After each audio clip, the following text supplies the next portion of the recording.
हाँ मैंने खुल करके भी नहीं कहे। हाँ। कन्हैया कुमार ने खुल करके कहा। हाँ। तो कितना दिन छिपा करके रखिए, कहना है जो सच्चाई है तो कहना ही ना पड़ेगा। अब ज्यादा अलबलैला से ना हो जाए। हो सकता है कि लालू जी बुलाए हो रात में, किया हुआ हो तो बतिया या तेजस्वी बुलाए होंगे कि आइए जरा हम लोग कुछ बातचीत करें, क्योंकि वो थोड़ा परेशान इसलिए हैं कि अभी इंटरव्यू पर इंटरव्यू दिए जा रहे हैं, सब दे रहे हैं, इनको इंटरव्यू उनको इंटरव्यू, जिनको उनको अच्छा लगता है कि हम लोग को कहाँ दे रहे हैं, हम लोग भी तो आवेदन दिए ही हैं। जब चारों तरफ दिए रहे हैं तो कन्हैया भेलारी को भी भोजपुरी में दे दीजिए। तो हमारा तो आवेदन जो है लगता है कि डस्टबिन में फेंक दिया। चुनावी वर्ष में हंस बोले जी को क्या सूझ गया कि ये बोल गए।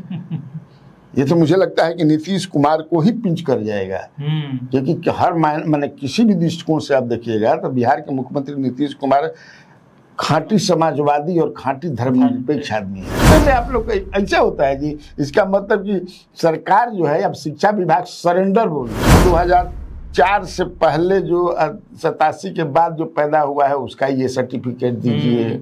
इसका मतलब कि अब साल 2 साल पहले जो पैदा होगा अब कितना झेलना कि मैं भारत का नागरिक नहीं रहेगा, या क्या प्रमाण देना पड़ेगा।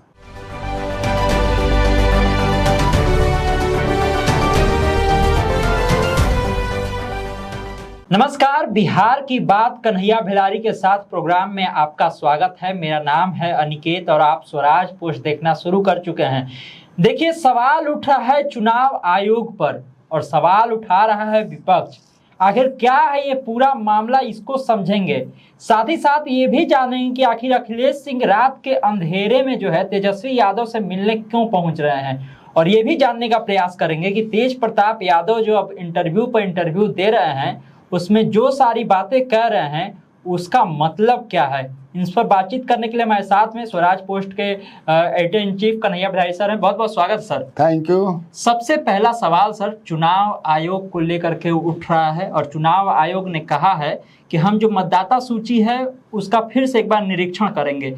तेजस्वी यादव और महागठबंधन के तमाम सारे नेताओं ने कल प्रेस कॉन्फ्रेंस की और सवाल खड़ा कर दिया कि मतदाताओं की छटाई के लिए जो है इस तरह का काम किया जा रहा है। इस पूरे मामले पर क्या राय है सर आपकी?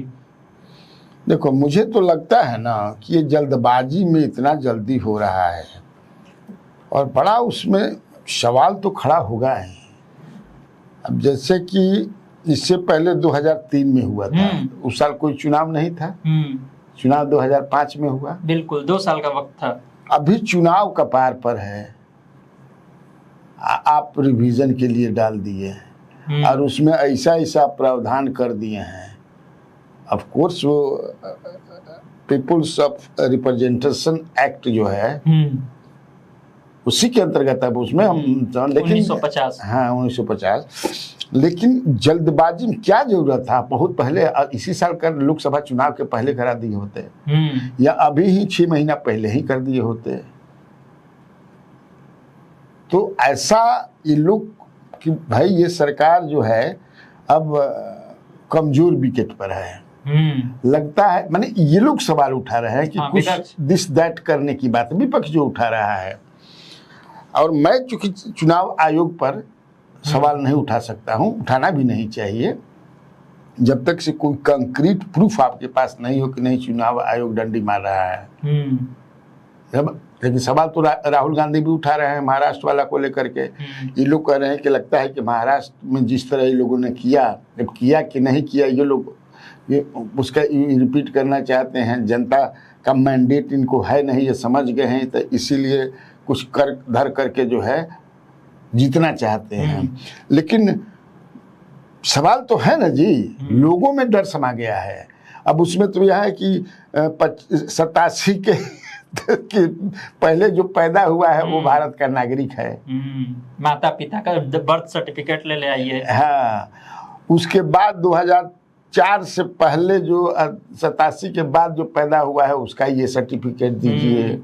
इसका मतलब कि अब साल 2 साल पहले जो पैदा होगा अब कितना झेलना कि मैं भारत का नागरिक नहीं रहेगा, या क्या प्रमाण देना पड़ेगा। भाई जैसे अमेरिका में है वहाँ तो है कि भारत का भी या पाकिस्तान कहीं का हो, वहाँ आप कोई बच्चा पैदा हो गया तो जिस दिन पैदा हो गया उसी दिन अमेरिका का नागरिक हो गया। हमारी यहाँ वो व्यवस्था नहीं है। तो लेकिन एनआरसी में जिस तरह से एनआरसी का एक खौफ हुआ था ना, तो ये विपक्ष जो कह रहा है कि उसी तरह का ये दूसरे तरह से माने कि एनआरसी लागू न करके, यहाँ तो एनआरसी लागू Backdoor से NRC। हाँ, इस तरह से कुछ कर रहे हैं। और जो घर घर जा करके ये फिजिकल वेरिफिकेशन करेंगे, पूरा डॉक्यूमेंट लगे, तो ये काटने की, वोटर्स को काटने की साजिश है, जैसा वो कह रहे हैं। इनका जो आरोप है सर वो तो ठीक है, और जो चुनाव आयोग कर रहा है वो तो ठीक है। आपका अनुभव क्या कहता है कि इतना बड़ा राज्य है, इतने सारे मतदाता हैं, इतना कम समय में ये काम संभव लगता है? मुझे लगता है कि ये बिल्कुल अवैज्ञानिक है और जल्दबाजी में लिया हुआ ये निर्णय है। क्योंकि चुनाव आयोग ने यहाँ चीफ इलेक्टोरल ऑफिसर को भेजा, फिर वहाँ से चीफ सेक्रेटरी को गया पूरे सब जिला में। मुझे लगता है कि ये अव्यवहार, माने हर तरह से मुझे ठीक नहीं लग रहा है। हाँ, मैं ये नहीं कहता हूँ कि असंवैधानिक है, संविधान के अनुसार है, संविधान के अनुसार है, उसमें कोई बात नहीं है, लेकिन अभी जरूरत नहीं थी। चुनाव हो जाने देते, अगले चुनाव के लिए करते, या फिर लोकसभा के समय ही कर लेते। लोकसभा के समय कर लेते। 5 साल का आपका समय था ना जी। लोकसभा का चुनाव 19 में हुआ, फिर 24 में हुआ, उसके बीच में कर देते आप। या लोकसभा चुनाव जब हुआ उसके 3-4 महीना के बाद इस काम में लग जाते। तो क्या है, कोई मतलब फीडबैक ऐसा मिला है बिहार के बारे में जो मतदाताओं में ये जैसे ऑपोजिशन कर रहे कि मतदाता ये मन बना लिए हैं कि हम लोग इस सरकार को हटाएंगे, ये अपोजिशन कह रहा है। अब हटाएंगे नहीं हटाएंगे तो चुनाव में पता चलेगा, इसीलिए ऐसा किया जा रहा है। सर सवाल तो ये भी है, आपने 2003 की बात की कि उस समय भी इस तरह से किया गया था, तो क्या आपको कुछ याद है कि 2003 के समय में इस तरह के डॉक्यूमेंट वगैरह मांगे गए थे क्या? ये सब हमको नहीं याद है कि इस तरह का, चूंकि 2087 से के पहले जो पैदा होगा वही भारत का सिटीजन है, या उसके 2003 से इसके बीच में है, ये सब नहीं था जहाँ तक मुझे याद है। हो सकता है कि अगर हुआ तो हमारा कमेंट में करके लोग कर देंगे, लेकिन मुझे ऐसा नहीं था। ये तो एक तरह से जो जब से पूरा ऑपोजिशन में खौफ है, ये समझ लीजिए, केवल सत्ता पक्ष के जो लोग हैं इन लोगों में खुशी की लहर है। और सबसे बड़ी बात कि इस तरह के जो डिसीजन लिए जाते हैं तो उसके पहले सारे पॉलिटिकल पार्टी को बुला करके उनकी राय लेनी चाहिए थी। जैसे कहा कि बैठक जब हुई थी चुनाव आयोग साथ पार्टियों की, तो उस समय हम लोग को बताया नहीं गया था कि सब होने वाला है। वही ना कहे कि ये तो आप अचानक अपने आप ये निर्णय ले लेते हैं। मैं ये हो सकता है कि आपका मोटिव प्योर हो, सही हो, कि नहीं हमको सही चुनाव जो है निष्पक्ष कराना है, कहीं ये न हो। और फिजिकल वेरिफिकेशन तो होता ही है, क्यों नहीं होता है? क्या है कि नहीं, कितना मतदाता जो है इस दुनिया में नहीं रहे, या फिर कहाँ चले गए, कैसे हो गया, ये सब तो ठीक बात है। लेकिन ये जो दिया जा रहा है सर्टिफिकेट, ये दीजिए भारत के नागरिक नहीं है, हाँ, इससे बड़ा मतलब सशंकित है मन। एक चीज और भी है सर, जैसे कि छठ के आसपास में चुनाव होते हैं बिहार में, और इस बार भी संभावना है कि छठ के आसपास में होंगे। जो बाहर लोग रहते हैं वो तो उस समय आते हैं बिहार में, तो उन लोग का क्या होगा, उन लोग का कैसे बनेगा, ये भी एक सवाल खड़ा होगा। बिल्कुल बड़ा सवाल है भाई, क्योंकि इस बार जो है बहुत ज्यादा फोकस है उन वोटरों पर, बिहार के कई पार्टियों का। हाँ, तो लेकिन ई वोटिंग का किया है नहीं ये लोग। ये वोटिंग वो लोग कर सकते हैं जो नहीं आए। लेकिन जो आप बताइए, जैसे वो भूमि वाला का नहीं हुआ था कि भागे भागे आप चलिए गांव में क्या हो रहा है, भूमि सर्वे वाला, जो अमेरिका में वो भी भागे भागे अरे क्या हो गया। तो उसी तरह से कितने लोग परेशान होकर कहेंगे कि चलो भाई जल्दी जब बताओ कि हम हिजे के हैं। बड़ी दिक्कत है। जैसे अब तुमको विधवा पेंशन, वृद्धा पेंशन में है, विधवा पेंशन में है, अब ये लोग जांच पड़ताल करने जाते हैं और वहीं कोई मिला कि इनके घर में ये नहीं दिखाई पड़ने आते, इन तो मर गई। अब चलो कट गई नाम, कोई दूसरों बता दिया मर गई, या अपने से लिख दिया मर गई। तो ये तो बिल्कुल मैं कहा कि अवैज्ञानिक है, अव्यवहारिक है और जल्दीबाजी में लिया हुआ कदम है, मुझे फैसला है, मुझे ऐसा लगता है। ठीक है सर, तेजस्वी यादव ने कल दत्तात्रेय होसबोले के बयान का भी जिक्र किया, जिसमें उन्होंने कहा था कि संविधान में जो बात कही गई समाजवाद की और धर्मनिरपेक्ष की, इन दोनों को हटा देना चाहिए। तेजस्वी बहुत तेजी से उठा रहे थे, विपक्ष के सारे लोग उठा रहे थे। सवाल ये उठता है कि जैसे 2015 के समय आरएसएस प्रमुख ने एक बयान दे दिया था आरक्षण को लेकर के, और फिर अब चुनाव नजदीक है, इस तरह का बयान आरएसएस के महासचिव की तरफ से आ जाना सर कहीं ना कहीं प्रभावित नहीं कर सकता है चुनाव को, और जो सवाल उठाया जा रहा है? नहीं, देखिए, हसबोले ने जो कहा है कि समाजवाद और धर्मनिरपेक्ष जो जोड़ा गया, ये जोड़ा गया है बाद में जोड़ा गया। हाँ, शुरुआती में नहीं, प्रियम्बल में नहीं था ये, लेकिन जब जोड़ दिया गया उसमें खराबी क्या है? लेकिन ये तो अपने अनुसार, चूंकि जो भाई है कि नहीं, अभी तो कुछ दिन पहले ही ना कोई एक आरएसएस के ही केरल या कहीं के बोले हैं कि अब तिरंगा झंडे की जगह पर ये झंडा होना चाहिए। कौन झंडा होना चाहिए? जो आरएसएस का झंडा है वो होना चाहिए। अब उसमें क्या सच्चाई है? तो अब भाई, लेकिन ये असंभव लगता है। अपना विचार देना कोई गलत बात नहीं है। मान लिया हसबोले भी आरएसएस के बड़े नेता हैं, आइडियोलॉग हैं, अगर उन्होंने अपना विचार दिया है उन्होंने कि हटा देना चाहिए, तो विचार देना खराब बात नहीं है। क्योंकि मैं फिर कहता हूँ, बात सही बताओ चाहिए कि ये भी पहले से नहीं था, ये दोनों बाद में जोड़ा गया, बाद में जोड़ा गया था। तो हो सकता है जब, लेकिन अभी संभव है नीतीश कुमार ही तैयार नहीं होंगे, चंद्रबाबू नायडू तैयार नहीं होंगे, इनके कितने घटक दल है नहीं तैयार होंगे, तो यह संभव नहीं है। तो जैसे कि मोहन भागवत जी ने भी जो कहा था वो कोई गलत बात नहीं कहा था उन्होंने, लेकिन उसका परसेप्शन क्रिएट किया गया। हाँ, वो क्या कहा था उन्होंने कि आरक्षण जो दिया गया है उसका जिस लाभ जो है कुछ ही लोग ले रहे हैं, सही में जो नीडी लोग हैं जो हैं उनको नहीं मिल रहा है, इसलिए इसका रिवीजन होना चाहिए, समीक्षा होनी चाहिए, ये बात कहे थे ना। लेकिन इसको विपक्ष ना, वो चुनावी वर्ष में हसबोले जी को क्या सूझ गया कि ये बोल गए। ये तो मुझे लगता है कि नीतीश कुमार को ही पिंच कर जाएगा, क्योंकि हर माने किसी भी दृष्टिकोण से आप देखिएगा तो बिहार के मुख्यमंत्री नीतीश कुमार खांटी समाजवादी और खांटी धर्मनिरपेक्ष आदमी है।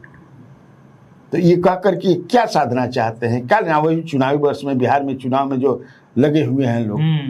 सर, सवाल तो है कि ये भी कि तेजस्वी यादव को लेकर के और अखिलेश सिंह को लेकर के चर्चाएं चलती ही रहती हैं, और अखिलेश सिंह परसों रात में गए तेजस्वी यादव से मुलाकात करने के लिए। सवाल उठने लगा कि इस मुलाकात के पीछे का कारण क्या है, और सवाल ये भी उठने लगा क्या इस बार भी जो कांग्रेस में टिकट बटेंगे उसमें अखिलेश सिंह की कोई भूमिका होगी? अखिलेश सिंह की भूमिका तो रहेगी। अखिलेश छोटा मोटा नेता थोड़े हैं, ऐसा बात नहीं है। और रात में मिलने वाली जहाँ बात, हम कई बार रात में मिले होंगे। हो सकता है कि कुछ सीटों पर अब तो धीरे धीरे जो सर्वे लोग करा रहे हैं, कांग्रेस भी सर्वे करा रही है, हमारे पास भी जानकारी है कि कहाँ किस सीट से कई उम्मीदवार जो है शॉर्ट लिस्ट हो रहे हैं और किनका नाम है, क्योंकि हमको भी ये जानकारी है। राजद का भी अपना कर रहे हैं, तो हो सकता है इस सिलसिले में बात करने गए हो, तो इसमें कौन बड़का माने भूकंप आ गई। मान लो अखिलेश ही चले गए रात के अंधेरे में मिलने को, उसी समय हो सकता है कि लालू जी बुलाए हों। भाई ये तो लालू प्रसाद यादव के प्रति ही समर्पित रहते हैं ना, क्योंकि लालू प्रसाद यादव ने ही उनको राज्यसभा में भेजा है। इसलिए सवाल है ना कि जब तक अगर इनको अपने मन से सीट देना होगा तो कहीं नहीं कहीं तेजस्वी से तो हरी झंडी थोड़ी लेनी ही पड़ेगी ना। देखो, अब कांग्रेस जो है, कृष्णा अल्लावारू जो है एक टैलेंट बहुत समझदार और टैलेंटेड, वो पता है कि नहीं, वो कंसल्टेंसी चलाते थे, ये पता है ना। और कैसे कैसे वो राहुल गांधी के पदयात्रा जो हुआ था उसमें जुड़ गए। तो आदमी जब तेज होता है, कहीं बैठेगा, चाहे ट्रेनों में बैठे या कोई समाज में बैठे, तब बातचीत में पता चल जाला कि तेज बा कि भोथर बा ना पता चल जाई। जो मुंह खोली नू तब पता चल जाई। तो वो कृष्णा अल्लावारू में वो चीज है कि इसीलिए उनको यहाँ कि भाई यहाँ कमजोर भी आप मजबूत कीजिए। तो लग भी रहा है कि कांग्रेस मजबूत हो रही है। कल ही तुमने देखा कि पूरा पंपलेट पोस्टर सब लगवाया गया था जो लोगों का ध्यान आकर्षित करता था। पहले केवल राजद तरफ से सब किया जाता था, अब कांग्रेस कर रही है। और जो कुढ़नी वाला जो महिला के लड़की के बच्ची के साथ जो गलत काम वाला था, जो हॉस्पिटल में नहीं पहुंच पाई तो कैसे वो मैंने भगवान को प्यारे हो गई, उसको इशू बनाया। तो दरअसल कृष्णा अल्लावारू ये राजेश राम को दलित को बनाया गया इसलिए कि कांग्रेस को आप लोग अब मजबूत कीजिए। तो उस दिशा में ये लोग तो चलिए रहे हैं। तो हो सकता है कि देखा, मैं कहा कि अखिलेश सिंह बड़े नेता हैं, लेकिन अभी उनकी अहमियत और हैसियत जो है थोड़ा घटाव पर है, मैंने कम भइल बा, है ना। तो हो सकता है कि लालू जी बुलाए हो रात में, किया हुआ हो तन बतियावे भाई, या तेजस्वी बुलाए होंगे, क्या ये जरा हम लोग कुछ बातचीत करें। सवाल तो ये भी आप कह रहे थे, अल्लावारू का जिक्र कर रहे थे, कल कहा कन्हैया कुमार ने कि देखिए सीएम फेस को लेकर के कोई भी गिला शिकवा या कोई मतभेद नहीं है, सीधा सा बात है तेजस्वी यादव ही महागठबंधन के सीएम फेस होंगे। अब जो है धीरे धीरे लग रहा है ऐसा कि कांग्रेस भी इस बात को मानने लगी है, अल्लावारू हालांकि नहीं कर रहे थे। सवाल ये उठ रहा है कि अभी तक जो है इस तरह का क्यों परसेप्शन बनाने का कोशिश किया गया था कांग्रेस की तरफ से? एक रणनीति के तहत किया जा रहा है। देखो, एक रणनीति है, रणनीति अब बनाते हैं पॉलिटिकल पार्टी की, कब कहाँ कैसे जो है क्या अनाउंसमेंट करना है। एक ही दिन सब ना अनाउंसमेंट हो जाए, समझे ना। तो उसी लिए मुझे लगता है कि एक रणनीति के तहत कि नहीं कुछ बातें अब खोलना है, इतना छुपा करके रखना है, फिर करना है।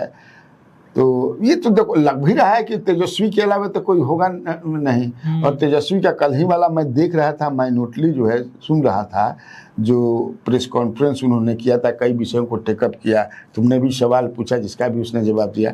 तो लगने लगा है कि तुमने जो तो बढ़िया सवाल भी पूछा था संविधान से संबंधित क्या है, जिसका भी बढ़िया जवाब उसने दिया। तो अब तो लगने लगा है ना कि समझदारी बहुत ज़्यादा डेवलप कर गई है उस लड़के में, है ना। वो समझने लगे हैं, राजनीति बहुत कुछ समझने लगे हैं। और खेड़ा जी भी कह ही रहे थे, पवन खेड़ा जी भी कहे कि जो सर्वे आ रहा है उस सर्वे को में देखिए कौन आगे दिख रहा है, और इसीलिए जो है इस तरह का काम करवाया जा रहा है भाजपा की तरफ से चुनाव आयोग। हाँ, सब तो सर्वे, यानी खेड़ा जी भी एक इशारों में कही गए कि सीएम फेस के लिए सबसे आगे यही है, तेजस्वी सबसे आगे चल रहे हैं। हाँ, मैंने खुल करके नहीं कहा। हाँ। कन्हैया कुमार ने खुल करके कहा। हाँ। तो कितना दिन छिपा करके रखिए, कहना है जो सच्चाई हो तो कहना ही ना पड़ेगा। अब ज्यादा अलबलैला से ना हो जाए। तेज प्रताप यादव इन दिनों सर इंटरव्यू पर इंटरव्यू दे रहे हैं और बैठक भी करने वाले हैं। अब तो शाम को जनता दरबार भी उनका लगेगा।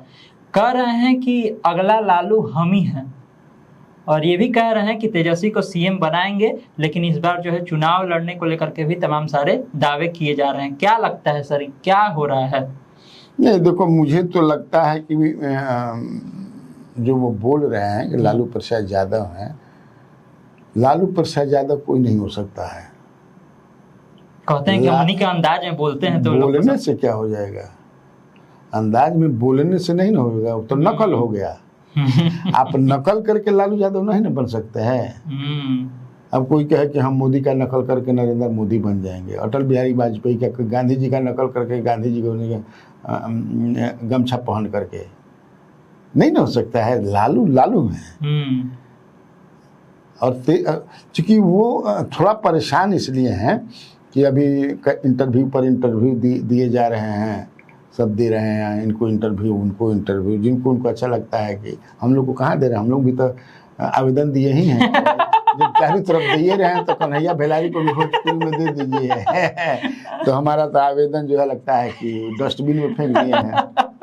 जब दे ही रहे हैं, पहले तो हम सोचा कि छोड़ो क्या टेंशन, लेकिन जब दे ही है तो हमको भी देना।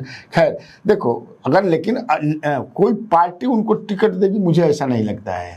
और तेजस्वी यादव ने कह भी दिया है, मैंने तो वीडियो ही बनाया था कि इस बार के चुनाव में लालू यादव राबड़ी परिवार से केवल तेजस्वी ही चुनाव लड़ेंगे, बाकी राजद से बाकी कोई नहीं लड़ेगा। अगर लेकिन इनको तो पार्टी से भी निकाल दिया गया है, लेकिन अगर ये लड़ना चाहें तो बहुत सारी छोटी छोटी पार्टियां हम दे सकती हैं। समाजवादी पार्टी भी नहीं देगी। नहीं, कल तो कह ही दिया अखिलेश यादव ने। अखिलेश यादव ने बात किया मीडिया से और उसमें बता दिया कि कॉल हम नहीं किए थे, पहले दो बार कॉल किए, फिर इधर से हम किया, और जब पूछा गया तो साफ साफ कह दी कि हम लोग आरजेडी के साथ खड़े हैं, लालू यादव के साथ खड़े हैं, तेजस्वी के साथ खड़े हैं, यानी उनका भी साथ नहीं मिलेगा। सवाल ही नहीं है। लेकिन इंडिपेंडेंट अभी हसनपुर से एमएलए हैं, वो कह रहे हैं कि हम हसनपुर से लड़ेंगे, तो इंडिपेंडेंट लड़ने से कोई थोड़े रोक सकता है, कोई रोक देगा? आजादी है, आप लड़िए। आपको क्या लगता है सर, हसनपुर या फिर महुआ, हमको लगता है तेज प्रताप के लिए सेफ कौन सा होगा अगर अकेले लड़ते हैं? देखिए, जहाँ से भी वो एमएलए रहे हैं, एमएलए बनने के बाद कम हो जाते हैं, लोग खोजता है कम से कम कि महीनों में एक बार आए, 2 महीना में एक बार आए, ये जाते नहीं हैं, है ना। तो एंटी इनकम्बेंसी इनके खिलाफ बहुत है हसनपुर में। हो सकता है कि बदल दे में हुआ, लेकिन इनके चुनाव लड़ने से तेजस्वी के स्वास्थ्य पर कोई असर नहीं पड़ेगा। कोई असर नहीं पड़ेगा। तो कह रहे किंग मेकर बन जाएंगे हम। अब वो कह रहे हैं ना, हमसे तुम एनालिसिस करा रहे हो, तो हम अपनी बात कहेंगे। हमारे कहने का अब देखो, अब तेजस्वी का रथ आगे बढ़ चुका है, अब सारथी की जरूरत नहीं है। हर जगह दिखाई पड़ने लगा। अब रोज तुम 4 दिन 10 दिन से देख रहे हो कि बीजेपी में सम्राट चौधरी का सब लिखने लगे, डिजिटल पर चलने लगा कि नहीं चलने लगा। प्रशांत किशोर उधर है ही, प्रशांत किशोर भी कह रहे हैं कि 140 से अगर कम सीट आई तो मैं समझूंगा कि मेरा अपमान है, हमारा 140 से कम आई तो बैग भी मिल गई बा। तो मुझे लगता है कि तेजस्वी को कोई दिक्कत नहीं। आखिरी सवाल है सर, शिक्षा विभाग में जो शिक्षक हैं, जो उनके तबादलों को लेकर के सवाल उठा कि शिक्षा विभाग ने किस तरह से तबादला करवा दिया, उसके बाद चेंज भी किया गया, कहा गया कि आप लोग जो है ग्रुप बना लीजिए, ग्रुप बना करके स्थानांतरण ले लीजिए, वहाँ के टीचर यहाँ आ जाइए, ऐसे चल जाइए। बहुत कन्फ्यूजन है टीचर में। और सवाल ये भी उठ रहा है कि जब टीचर पहुँचते हैं तो 3 सप्ताह से शिक्षा मंत्री जदयू कार्यालय में आ ही नहीं रहे हैं। ब्यूरोक्रेट रहे हैं ना सुनील कुमार, वो डरा गिल मरद कि कहाँ हमरा के फंसा दिलन जाई मकड़ी के जाल में, बिरनी के खोता में। हाँ, मैंने टीचर अब तो सुनते हैं कि कह रहे हैं कि आपस में आप लोग कर लीजिए। हाँ। ग्रुप बना कर लीजिए, आपस में आप लोग। ऐसा होता है जी, इसका मतलब कि सरकार जो है अब शिक्षा विभाग सरेंडर बोल दी। ये भी है कि अगर उस ग्रुप में जो ग्रुप आप बनाए उसमें से किसी एक ने भी मना कर दिया तो पूरा का पूरा ग्रुप का नहीं होगा। तो अब मैंने इसका मतलब है कि सरकार फेल है वहां। लेकिन कुछ ना कुछ तो फिर रास्ता बातचीत तो कर ही रहे होंगे, रास्ता निकालने का प्रयास कर ही होंगे। अरे कहाँ मैंने कैसे कैसे सब किया है, जब हम लोगों के पास भी सब टेलीफोन करता है ना। हाँ, मैंने अब कितना बताया जाए, लेकिन अब कर दिया तो कर दिया। देखिए, तमाम सारी चर्चाएं थी, तमाम सारी खबरें थी, जिस पर बहुत ही विस्तार से सर ने सारी बातें बताई हैं। तो इसी तरह खबरों से अपडेट रहने के लिए आप स्वराज पोर्ट से जुड़े रहिए। यूट्यूब पर देख रहे हैं तो हमारे चैनल को सब्सक्राइब कर लीजिए, फेसबुक पर देख रहे हैं फेस पेज को लाइक कर लीजिए। धन्यवाद, नमस्कार।